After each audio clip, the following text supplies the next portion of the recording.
Alhamdulillah salatu wassalamu ala Rasulillah wa ma'ahu.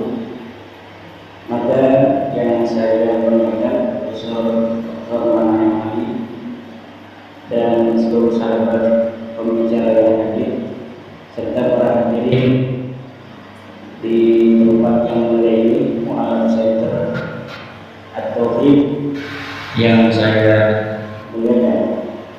Saya akan berbicara tentang nasab alami yang saya telah simpulkan sebagai nasab yang marhum batilun ghairu sahih munkar.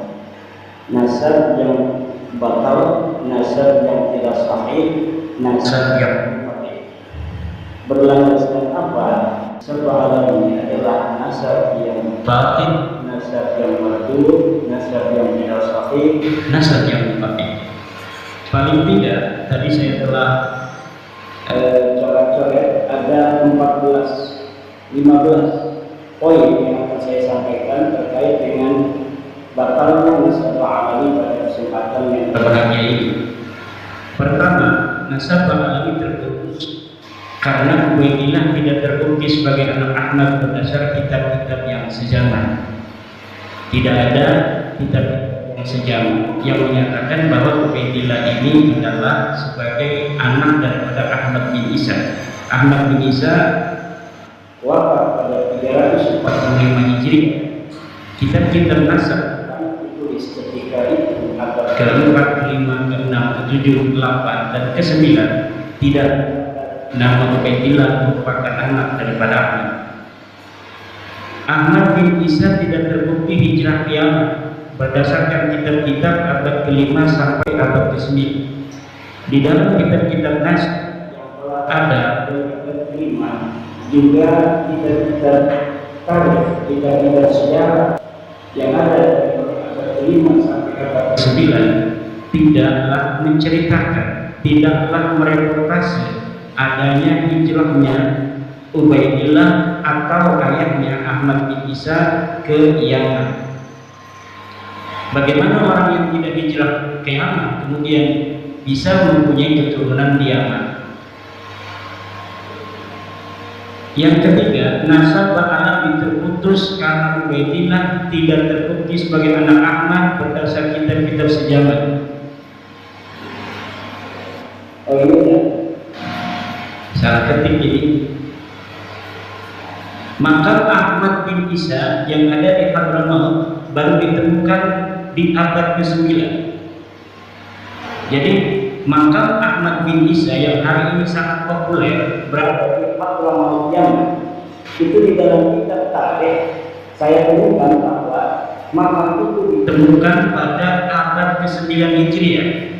Artinya ketika wafat 345 Hijriah sampai abad ke-9 Hijriah telah berjalan 550 tahun, makam itu dulunya tidak pernah dikenal orang.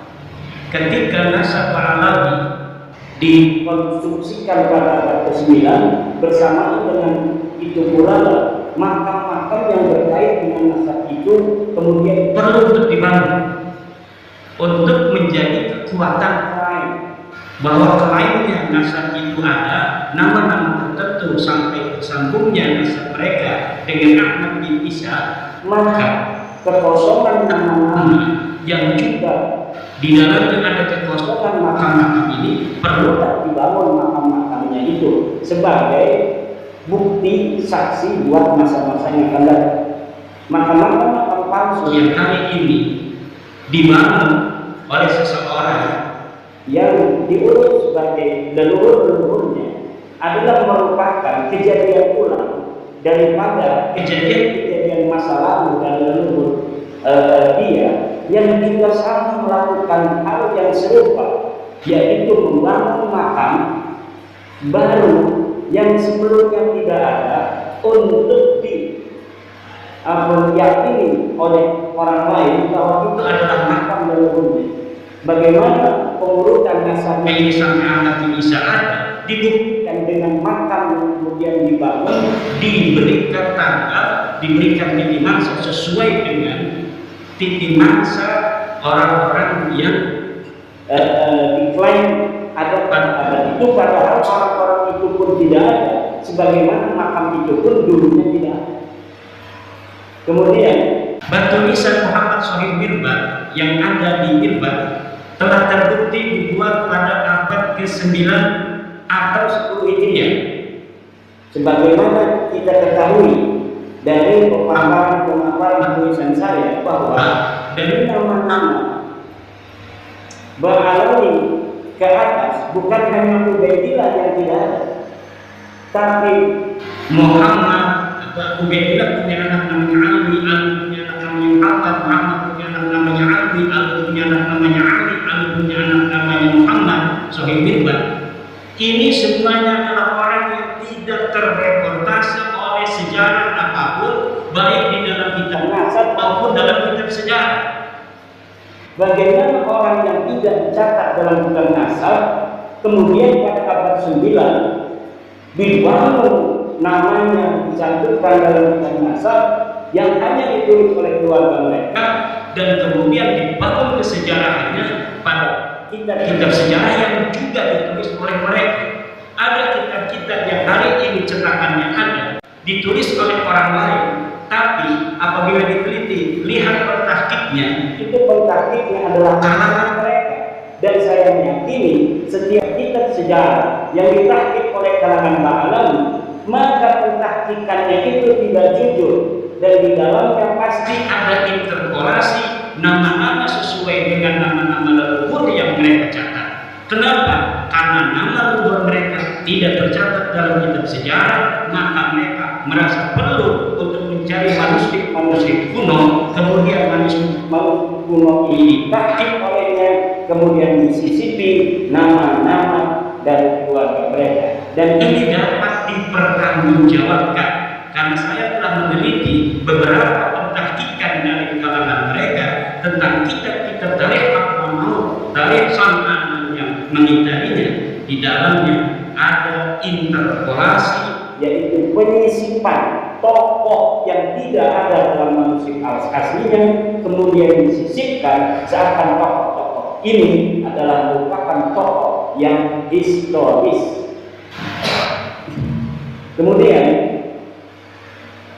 Muhammad bin Ali diberi gelar Sohib Mirbat pada abad 9 tidak terbukti sebagai bergelar Sohib Mirbat. Menurut Ibnu Katsir abad ke-7 yang bergelar Sohib Mirbat adalah Muhammad al-Manjami, raja di ada seorang raja yang dicatat oleh Ibnu Katsir, sejarawan masa itu, yang bernama Muhammad al-Manjami. Muhammad al-Manjami ini diberi gelar oleh Ibnu Khaldun, oleh Ibnu Katsir sebagai Sohib Mirbat. Itu pada abad ke-7. Kemudian Ali As-Sakran pada abad ke-9 menulis sejarah dan leluhurnya.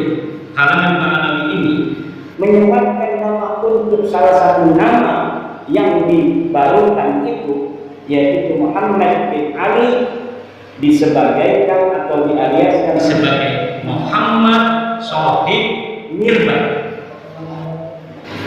Tadinya tidak ada gelar Muhammad Sohib Mirbat untuk leluhur mereka, tetapi karena ada pencatatan dari mereka bahwa Muhammad bin Ali ini pernah ke Mirbat, maka diberi gelar leluhurnya ini yang bernama Muhammad bin Ali dengan Muhammad Sohib Mirbat. Saya telah membaca kitab-kitab yang berkaitan dengan sejarah Mirbat dan sejarah Hibah serta ulama-ulama yang hidup pada sejaman dengan Muhammad bin Ali dalam tanda kutip Sohib Mirbat ini. Sama sekali tidak ada yang mencatat di samping kanan dan kirinya seorang ulama bernama Muhammad bin Ali yang digelari kemudian pada abad 9 dengan Sohib Mirbat dari kalangan Ba'alawi. Orang ini bukan hanya tidak bergelar Sohib Mirbat, tetapi juga kehistorisannya sangat dipertanyakan. Bahkan saya berani mengatakan itu adalah fiktif. Orang ini fiktif, tidak ada di Divan, tidak ada di Allah, bahkan mungkin tidak ada di dunia aja. Seorang yang bernama Muhammad bin Ali. Lalu bagaimana mereka punya leluhur? Jelas mereka punya leluhur. Lalu leluhurnya siapa? Ya, saya tidak tahu. Apakah namanya Muhammad bin Ali? Ya bisa jadi, tapi yang jelas kita Muhammad bin Ali yang hari ini kita kenal sejarahnya sedemikian itu. Lalu bagaimana kok bisa begitu banyak kitab-kitab yang mencatat sejarahnya hari ini? Bisa ratusan kitab tentang Sahih Mirbat. Bahkan orang Mirbat sendiri hari ini, sejarawan Mirbat, lihat apabila mereka menceritakan tentang Sahih Mirbat, mereka belum sadar kalau mereka mencatat nama seorang yang tidak ada pada zamannya. Hebatnya ini Muhammad Sahih Mirbat. Dan saya kalau dipertemukan dengan sejarawan Mirbat, saya yakin orang Mirbat dan orang Mirbat sejarawan itu akan langsung sadar kalau sudah bertemu dengan saya. Apabila saya berikan algoritma dari sosok Sahih Mirbat ini, sejarawan Mirbat, sejarawan Abramaut akan langsung sadar bahwa ada masalah dalam kesejarahan, terutama kesejarahan nasab daripada sadat-sadat mereka ini, terutama yang berkaitan dengan klaim glorifikasi dari keluarga Fir'aun dalam ilmu pengetahuan, dalam tasawuf, dan dalam perang-perang kesejarahannya di masa itu yang berkaitan dengan politik, sosial, dan sebagainya. Bahkan saya sekarang sedang mencari orang yang bisa mempertemukan saya dengan para pakar-pakar sejarah di Yaman agar mereka tercerah. Yang saya ingin temukan adalah para pakar-pakar sejarawan yang tidak ada kaitan dengan Ma'alawi, yang insya Allah apabila dia bisa bertemu, maka itu akan